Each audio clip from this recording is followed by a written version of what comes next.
ਤੁਸੀਂ ਸੁਣ ਰਹੇ ਹੋ Chawla news network Toronto CNN Toronto. आओ फिर गल्लां बातां स्टार्ट करिए जौल साहब दे नाल। जौल साहब अ वेरी गुड मॉर्निंग जी, सत श्री अकाल। हाँ जी, थैंक यू अर्श, बहुत बहुत धन्यवाद ते सारे श्रोतियां दर्शकों ਨੂੰ ਵੀ जौल साहब थोड़ी जी पहला तो मौसम की गलबात करिए। कल तकरीबन 5 to सेंटीमीटर्स 10 सेंटीमीटर स्नो पई सी कल, ते हाले भी संभावना है कि थोड़ी जी होर स्नो आ रही है जी ऑन द वे। यस अर्श, बिल्कुल। वैसे थोड़ा जिहा जे मौसम ਆਪਾਂ ਦੇਖੀਏ ਨਾ ਤੇ ਹੁਣ ਕਿਉਂਕਿ ਸਰਦੀਆਂ ਦੀ ਰੁੱਤ ਹੈ ਤੇ ਸਰਦੀ ਪੈ ਸਕਦੀ ਹੈ, ਚੇਂਜ ਹੁੰਦਾ ਰਹਿੰਦਾ ਮੌਸਮ। ਇਸ ਹਫ਼ਤੇ ਵੈਸੇ ਅੱਜ ਵੀ ਆਮ ਤੌਰ ਤੇ ਗ੍ਰੇਟਰ ਟੋਰਾਂਟੋ ਇਲਾਕੇ ਦੇ ਵਿੱਚ ਬਹੁਤ ਭਾਰੀ ਕੋਈ ਬੱਦਲਬਾਈ ਹੋਣ ਦੀ ਸੰਭਾਵਨਾ ਤੇ ਨਹੀਂ ਹੈ। ਕੱਲ੍ਹ ਤੋਂ ਇਲਾਵਾ ਜਿਹੜਾ ਲੰਘ ਗਿਆ ਕੱਲ੍ਹ ਜਾਣੀ ਕਿ ਸਨੋਫਾਲ ਹੋਇਆ, ਕੱਲ੍ਹ ਤੋਂ ਵੀ ਕਿਤੇ ਹੋਣ ਦੀ ਸੰਭਾਵਨਾ ਹੈ। ਉਸ ਤੋਂ ਬਿਨਾਂ ਜ਼ਿਆਦਾ ਜਿਹੜਾ ਜੀ ਕੋਈ ਬੱਦਲਬਾਈ ਘੱਟ ਤੇ ਸੂਰਜ ਜਿਹੜਾ ਜੀ ਕੋਈ ਦਿਸਣ ਦੀ ਸੰਭਾਵਨਾ ਲੱਗਦੀ ਹੈ। ਇਸ ਦੇ ਨਾਲ ਹੀ ਆਪਾਂ ਜੀ ਅੱਜ ਦਾ ਪ੍ਰੋਗਰਾਮ ਇਹ ਦੇਵ ਖਰੀਕੇ ਵਾਲੇ ਜੋ ਕਿ ਹਰਦੇਵ ਜੀ ਹੈ ਨਾ, ਉਹਦਾ ਦੇਹਾਂਤ ਹੋ ਗਿਆ, ਉਹਨਾਂ ਨੂੰ ਸ਼ਰਧਾਂਜਲੀ ਨਾਲ ਵੀ ਸ਼ੁਰੂ ਕਰ ਲਈਏ ਜੀ।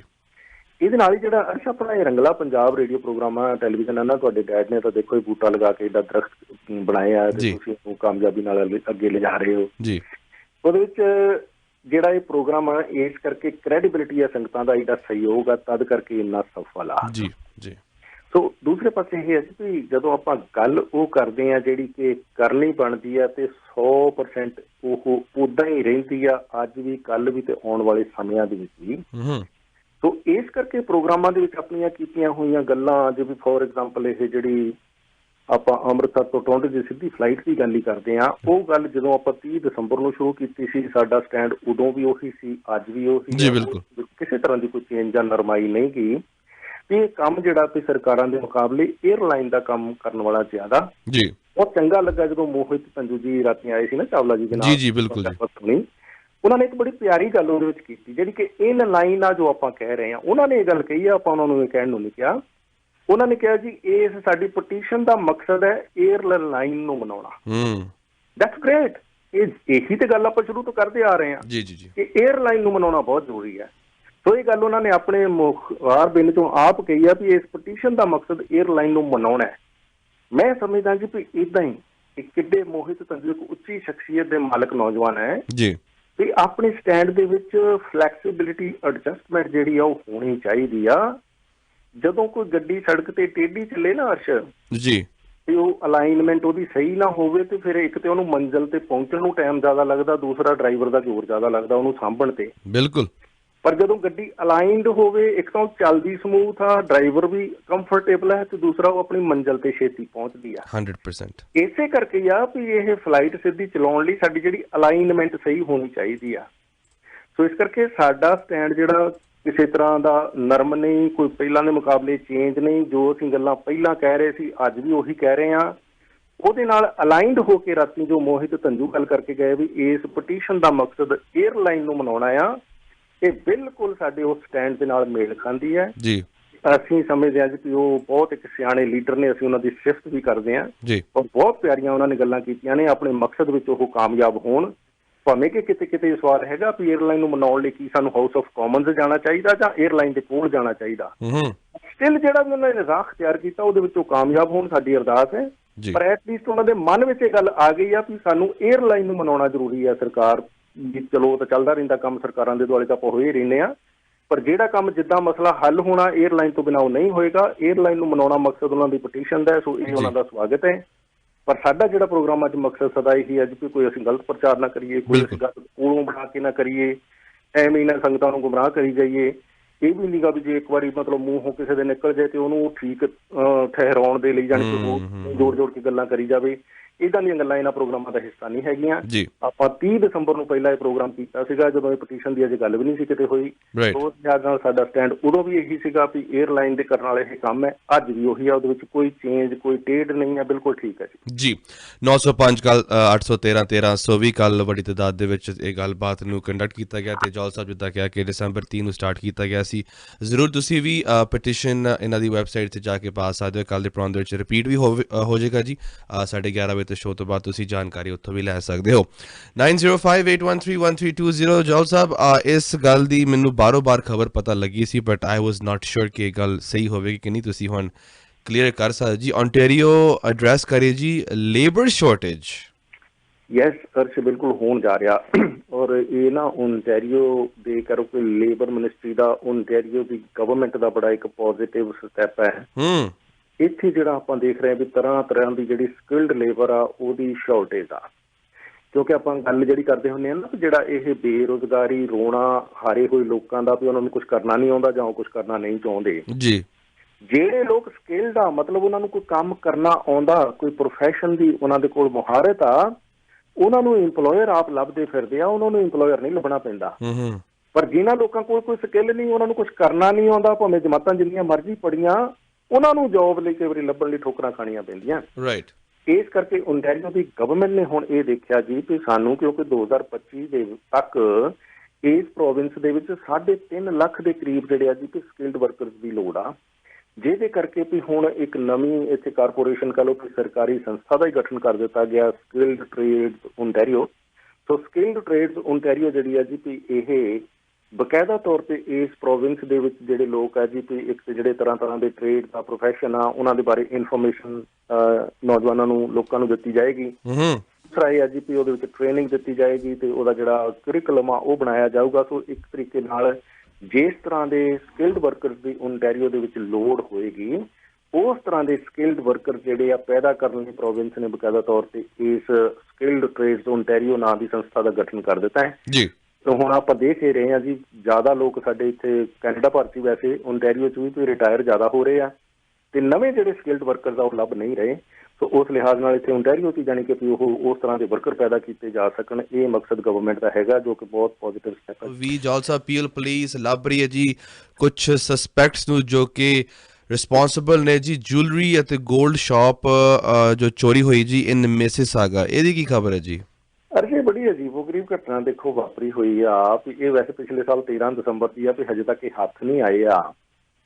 ਇਹਨਾਂ ਨੇ ਕਮਾਲ ਕੀਤੀ ਆ ਵੀ ਡੰਡਾਸ ਸਟਰੀਟ ਤੇ ਹਾਈਵੇ 427 ਦੇ ਏਰੀਆ ਦੇ ਵਿੱਚ ਹੈਗਾ ਜੁਐਲਰੀ ਸਟੋਰ, ਕਹ ਲਓ ਵੀ ਗਹਿਣਿਆਂ ਦਾ ਸਟੋਰ ਜਾਂ ਦੁਕਾਨ, ਤੇ ਉਹਦੇ ਵਿੱਚੋਂ ਰਾਤ ਨੂੰ 11:30 ਵਜੇ ਛੱਤ ਪਾੜ ਕੇ ਇਹ ਵੜੇ ਆ। ਉਹ ਬੱਲੇ। ਹਾਂਜੀ, ਅੰਦਰ ਜਾ ਕੇ ਫਿਰ ਇਹੋ ਜਿਹੇ ਇਹਨਾਂ ਦੇ ਕੋਲ ਇੰਸਟਰੂਮੈਂਟ ਸੀਗੇ ਪਾਵਰਫੁਲ, ਤੇ ਇਹਨਾਂ ਨੇ ਜਾਣੀ ਕੰਧ ਵੀ ਪਾੜੀ ਆ ਕੰਕਰੀਟ ਦੀ, ਹੈ ਨਾ, ਉਹਦੇ ਨਾਲ ਹੀ ਫਿਰ ਜਾਣੀ ਇਹ ਸੇਫ ਤੱਕ ਨੂੰ ਵੀ ਇਹਨਾਂ ਨੇ ਖੋਲ ਲਿਆ ਉਹਨਾਂ ਦੀ ਨੂੰ, ਤੇ ਸੇਫ ਦੇ ਵਿੱਚੋਂ 7.5 ਲੱਖ ਡਾਲਰ ਦੇ ਜਿਹੜੇ ਗਹਿਣੇ ਤੇ ਸੋਨਾ ਇਹਨਾਂ ਦੇ ਹੱਥ ਲੱਗ ਗਿਆ। ਤੇ ਉਹ ਵੀ ਉੱਥੋਂ ਇਹ ਲੈ ਕੇ ਨਿਕਲ ਗਏ ਆ, ਤੇ ਵੀ ਥੋੜ੍ਹੀ ਬਹੁਤੀ ਆਈਡੈਂਟੀਫਿਕੇਸ਼ਨ ਪੁਲਿਸ ਦੇ ਕੋਲ ਉੱਥੋਂ ਜਿਸ ਤਰੀਕੇ ਦੇ ਨਾਲ ਬਾਅਦ ਦੇ ਵਿੱਚ ਗਏ ਆ ਗੱਡੀ ਤੇ ਉਹ ਹੈ, ਪਰ ਹਜੇ ਤੱਕ ਜਾਣੀ ਕਿ ਇਹ 13 ਦਸੰਬਰ ਦੀ ਵਾਪਰੀ ਹੋਈ ਘਟਨਾ ਆ ਤੇ ਹੱਥ ਨਹੀਂ ਆਏ ਆ। 2 ਸਸਪੈਕਟ ਆ, ਤੇ ਹੋਰ ਇਹਨਾਂ ਦੇ ਨਾਲ ਕੋਈ ਹੈ ਕਿ ਨਹੀਂ ਉਹਦੀ ਇਨਵੈਸਟੀਗੇਸ਼ਨ ਫਰਦਰ ਜਾਰੀ ਆ। ਸੋ 2 ਜਿਹੜੇ ਸਸਪੈਕਟਸ ਐਟਲੀਸਟ ਹੈਗੇ ਆ ਵੀ ਜਿਹੜਾ ਇਹ ਜੁਐਲਰੀ ਸਟੋਰ ਲੁੱਟ ਕੇ ਰਾਤ ਨੂੰ ਕਹ ਲਓ ਵੀ ਛੱਤ ਪਾੜ ਕੇ ਫਿਰ ਕੰਧ ਪਾੜ ਕੇ ਤੇ ਤੋੜ ਕੇ ਤੋਂ 7.5 ਲੱਖ ਡਾਲਰ ਦਾ ਸਮਾਨ, ਗਹਿਣੇ ਤੇ ਸੋਨਾ ਵਗੈਰਾ ਲੈ ਗਏ। ਇੰਟਰਸਟਿੰਗ। ਇਹ ਕਾਫੀ ਮਿਸਿਸਾਗਾ ਦੇ ਵਿੱਚ ਇੱਦਾਂ ਦੇ ਕੇਸਿਸ ਵੀ ਹੋ ਚੁੱਕੇ ਨੇ ਜੀ। I hope they get caught and the store owners get justice. 905 813 1320। Jaul sahib ਗੱਲਬਾਤ ਕਰੀਏ ਜੀ, ਥੋੜ੍ਹੀ ਜਿਹੀ ਪੰਜਾਬ ਦੀ ਗੱਲਬਾਤ ਕਰ ਲਈਏ ਜੀ। ਅੱਜ ਕਿਹਾ ਜਾ ਰਿਹਾ ਹੈ ਕਿ ਕਾਰ ਰੈਲੀ ਹੋਣ ਜਾ ਰਹੀ ਹੈ ਜੀ ਮਿਸਿਸਾਗਾ ਟੂ ਟੋਰਾਂਟੋ। ਸਪੋਰਟ ਕਰ ਰਹੇ ਨੇ ਜੀ ਰਿਹਾਈ ਹੋਵੇ ਸਾਡੇ ਸਿੱਖ ਜਿਹੜੇ ਭਰਾ ਨੇ ਇੰਡੀਆ ਦੇ ਵਿੱਚ ਜਿਹੜੇ ਜੇਲ੍ਹਾਂ ਦੇ ਵਿੱਚ ਨੇ, ਉਹਨਾਂ ਦੇ ਸੰਦਰਭ ਦੇ ਵਿੱਚ ਇੱਕ ਰੈਲੀ ਹੋਣ ਜਾ ਰਹੀ ਹੈ ਜੀ। ਅੱਛਾ, ਬਹੁਤ ਜ਼ਰੂਰੀ ਹੈ ਕਿਉਂਕਿ ਸਾਡੇ ਜਿਹੜੇ ਪੰਥਕ ਇਸ ਤਰ੍ਹਾਂ ਦੇ ਬੰਦੀ ਸਿੱਖ ਹੈ ਉਹਨਾਂ ਦੀ ਰਿਹਾਈ ਦੇ ਲਈ ਆਵਾਜ਼ ਜਿਹੜੀ ਅੱਜ ਕਿ ਉਹ ਉੱਠਣੀ ਚਾਹੀਦੀ ਹੈ। ਉਦੋਂ ਜਦੋਂ ਕਿ ਉਹਨਾਂ ਨੇ ਆਪਣੀਆਂ ਜੇਲ੍ਹਾਂ ਦੀਆਂ ਸਜ਼ਾਵਾਂ ਜੇ ਪੂਰੀਆਂ ਕਰ ਲਈਆਂ ਹੋਣ, ਰੀਜ਼ਨ ਹੀ ਨਾ ਬਣਦਾ ਹੋਵੇ ਕਿ ਉਹਨਾਂ ਨੂੰ ਅੰਦਰ ਰੱਖਿਆ ਜਾ ਰਿਹਾ। ਬਹੁਤ ਸਾਰੇ ਨਾ ਉੱਥੇ ਜਦੋਂ ਅਸੀਂ ਕੈਦੀਆਂ ਨਾਲ ਜੇਲ੍ਹਾਂ 'ਚ ਜਾ ਕੇ ਗੱਲ ਕਰਦੇ ਹਾਂ ਤੇ ਫਿਰ ਉਹਨਾਂ ਦਾ ਇਹ ਹੁੰਦਾ ਵੀ ਇੱਕ ਤਾਂ ਸਾਡੀ ਕੈਦ ਪੂਰੀ ਹੋ ਗਈ ਆ, ਪਰ ਹੁਣ ਜੇਲ੍ਹ ਤੋਂ ਬਾਹਰ ਅਸੀਂ ਜਾਵਾਂਗੇ ਕਿੱਥੇ, ਕਈ ਵਾਰੀ ਸਾਡਾ ਬਾਹਰ ਕੋਈ ਚਾਲੂ ਨਹੀਂ ਹੁੰਦਾ ਤੇ ਅਸੀਂ ਜਦੋਂ ਦੱਸ ਨਹੀਂ ਪਾਉਂਦੇ ਆਪਣਾ ਵੀ ਬਾਹਰ ਜਾ ਕੇ ਅਸੀਂ ਕਿੱਥੇ ਰਵਾਂਗੇ ਜਾਂ ਕੀ ਹੋਏਗਾ, ਤੇ ਉਸ ਲਿਹਾਜ਼ ਨਾਲ ਤੇ ਜਾਣੀ ਕਿ ਵੈਰੀਫਿਕੇਸ਼ਨ ਫਿਰ ਕੀਤੀ ਜਾਂਦੀ ਹੁੰਦੀ ਹੈ ਵੀ ਜਿੱਥੇ ਜਾ ਕੇ ਬੰਦੇ ਨੇ ਰਹਿਣਾ। ਫਿਰ ਉਹ ਤਰ੍ਹਾਂ ਤਰ੍ਹਾਂ ਦਾ ਜਿਹੜਾ ਲੀਗਲ ਉਹਨਾਂ ਦਾ ਪ੍ਰੋਸੈਸ ਹੈ ਉਹ ਥੋੜ੍ਹਾ ਜਿਹਾ ਵੀ ਜਿਹੜਾ ਕਨਵਿਕਟਡ ਵਿਅਕਤੀ ਨੂੰ ਜਦੋਂ ਰਿਲੀਜ਼ ਕਰਨਾ ਵੀ ਉਹਦੀਆਂ ਜਿਹੜੀਆਂ ਕੰਡੀਸ਼ਨਸ ਆ ਉਹ ਥੋੜ੍ਹੀਆਂ ਇਨ ਦ ਬਿਗਿਨਿੰਗ ਜਾਣੀ ਕਿ ਕਾਫੀ ਉਹਦੀ ਵੈਰੀਫਿਕੇਸ਼ਨ ਹੁੰਦੀ ਆ।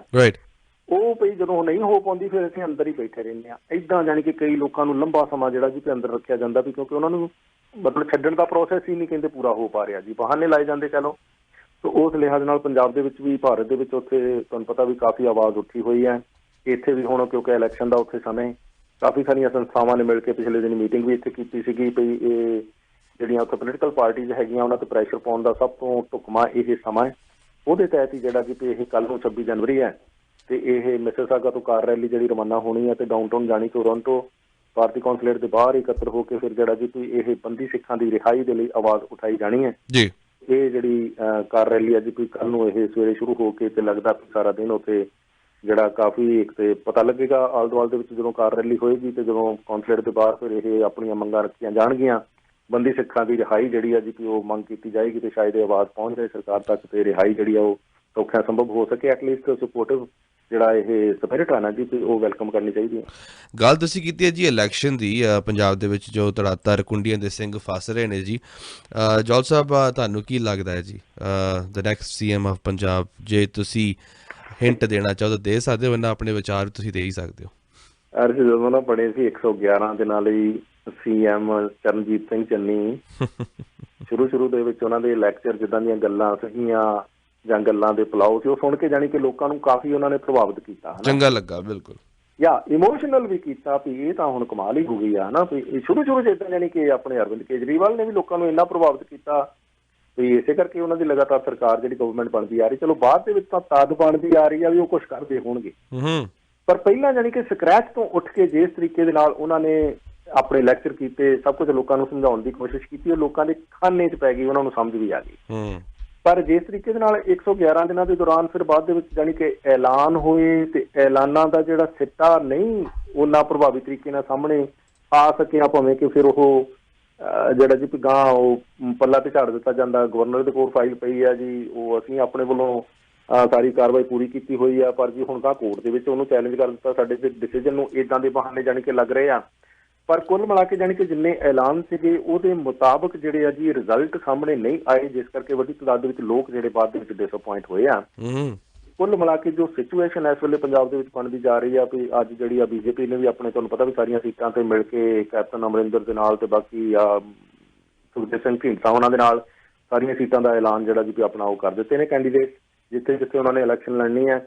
ਉਸ ਲਿਹਾਜ਼ ਨਾਲ ਕਨਫਿਊਜ਼ ਹਾਲ ਦੀ ਘੜੀ ਕੀਤਾ ਜਾ ਰਿਹਾ ਜੀ ਪੰਜਾਬ ਦੇ ਲੋਕਾਂ ਨੂੰ, ਜਿੰਨੀਆਂ ਇਹ ਧਿਰਾਂ ਬਣ ਕੇ ਉੱਭਰ ਕੇ ਸਾਹਮਣੇ ਆ ਰਹੀਆਂ ਇੰਨੀ ਵੱਡੀ ਤਾਦਾਦ ਦੇ ਵਿੱਚ 5-6 ਧਿਰਾਂ ਦੇ ਵਿੱਚ ਜੇ ਜਿਹੜੀ ਵੋਟ ਪੰਜਾਬੀਆਂ ਦੀ ਵੰਡ ਹੁੰਦੀ ਆ, ਵੋਟਰ ਮੈਜੋਰਟੀ ਦੇ ਵਿੱਚ ਕਨਫਿਊਜ਼ ਹੋ ਜਾਂਦਾ ਤੇ ਜਿਹੜਾ ਜੀ 2-3-4% ਦੀ ਮਾਰਜਨ ਨਾਲ ਜਿੱਥੇ ਸੀਟਾਂ ਜਾਣੀ ਬਹੁਤ ਘੱਟ ਫਰਕ ਦੇ ਨਾਲ ਡਿਸਾਈਡ ਹੁੰਦੀਆਂ, ਉੱਥੇ ਜਿਹੜਾ ਜੀ ਕੁਝ ਵੀ ਨਹੀਂ ਕਿਹਾ ਜਾ ਸਕਦਾ ਵੀ ਹਾਲ ਐਂਡ ਤੇ ਹੋਵੇਗਾ ਕੀ। ਸੋ ਕਾਫੀ ਜਿਹੜੀ ਆ ਹੰਗ ਜਾਂ ਲਮਕਵੀਂ ਵਿਧਾਨ ਸਭਾ ਹੋਣ ਦੇ ਵਿੱਚ ਆਉਣ ਦੀ ਸੰਭਾਵਨਾ ਹੈ।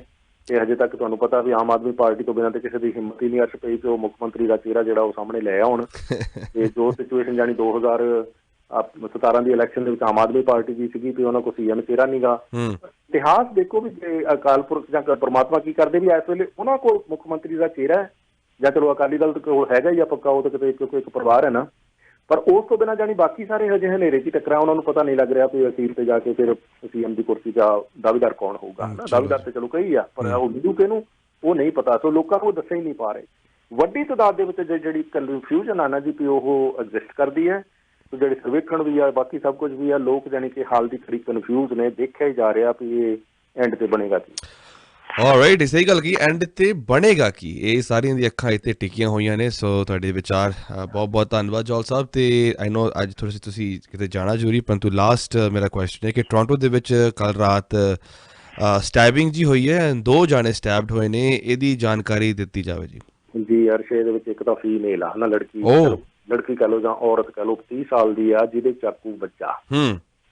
ਤੇ ਹੁਣ ਜਦੋਂ ਲੜਕੀ ਨੂੰ ਚਾਕੂ ਲੜਕਾ ਮਾਰੇ ਜਾਂ ਲੜਕੇ ਨੂੰ ਚਾਕੂ ਲੜਕੀ ਮਾਰੇ ਤੇ ਦੋਨੇ ਇੱਕ ਦੂਜੇ ਨੂੰ ਜਾਣਦੇ ਹੁੰਦੇ ਆ। ਬਿਲਕੁਲ ਇਹ ਜਨਰਲ ਵੀ ਇਦਾਂ ਹੀ ਆ ਵੀ ਜਿੰਨਾ ਵੀ ਸ਼ੂਟਿੰਗ ਸਟੈਬਿੰਗ ਹੁੰਦੀਆਂ ਵੀ ਪੁਲਿਸ ਦਾ ਵੀ ਕਨਕਲੂਜਨ ਇਹੀ ਹੁੰਦਾ ਵੀ ਐਂਡ ਤੇ ਜਾਣੀ ਇੱਕ ਦੂਜੇ ਨੂੰ ਜਾਣਨ ਵਾਲੇ ਲੋਕ ਹੁੰਦੇ ਆ, ਜਿੰਨੇ ਵੀ ਨਹੀਂ ਹੁੰਦੇ ਇੱਕ ਦੂਜੇ ਵਾਸਤੇ ਵੀ ਉਦਾਂ ਹੀ ਕਿਸੇ ਨੇ ਗੋਲੀਆਂ ਚਲਾ ਕੇ ਕਿਸੇ ਨੂੰ ਮਾਰ ਦਿੱਤਾ, ਰਾਈਟ ਹੈ ਨਾ। ਸੋ ਰਿਲੇਸ਼ਨਸ਼ਿਪ ਪਹਿਲਾਂ ਹੁੰਦਾ, ਉਹ ਬਾਅਦ ਦੇ ਵਿੱਚ ਵਿਗਾੜ ਪਏ ਹੁੰਦੇ ਆ, ਫਿਰ ਮਾਰ ਧਾੜ ਤੱਕ ਗੱਲ ਪਹੁੰਚ ਜਾਂਦੀ ਹੈ। ਜਿੱਦਾਂ ਕਿ ਅੱਜ ਕੱਲ੍ਹ ਆਈ ਲਵ ਯੂ ਵੀ ਛੇਤੀਆਂ ਤੇ ਆਈ ਹੇਟ ਯੂ ਵੀ ਵੱਧ ਕੀਤੇ ਆ।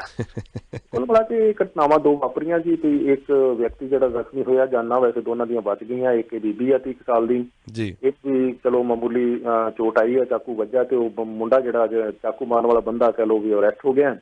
ਪਰ ਇਹ ਜਿਹੜੀਆਂ ਸ਼ੂਟਿੰਗ ਸਟੈਬਿੰਗ ਦੇਖਿਆ ਜਾਵੇ ਤਾਂ ਅੱਜ 25ਵਾਂ ਦਿਨ ਹੀ ਹੈ ਨਵੇਂ ਸਾਲ ਦਾ। ਨਵਾਂ ਸਾਲ ਜਿਹੜਾ ਪੁਰਾਣੇ ਵਾਂਗੂ ਐਨ ਪੂਰੀ ਸਪੀਡ ਤੇ ਚੱਲ ਰਿਹਾ। ਤੂੰ ਯੂ ਨੇਮ ਇਟ ਵੀ ਕਿਹੜੀ ਘਟਨਾ ਨਹੀਂ ਵਾਪਰ ਰਹੀ ਜਿਹੜੀ ਕਿ ਪਿਛਲੇ ਸਾਲ ਸੀਗੀ ਮਾੜੀ ਘਟਨਾ ਤੇ ਹੁਣ ਸਾਨੂੰ ਜ਼ਿਕਰ ਨਹੀਂ ਕਰਨਾ ਪੈ ਰਿਹਾ।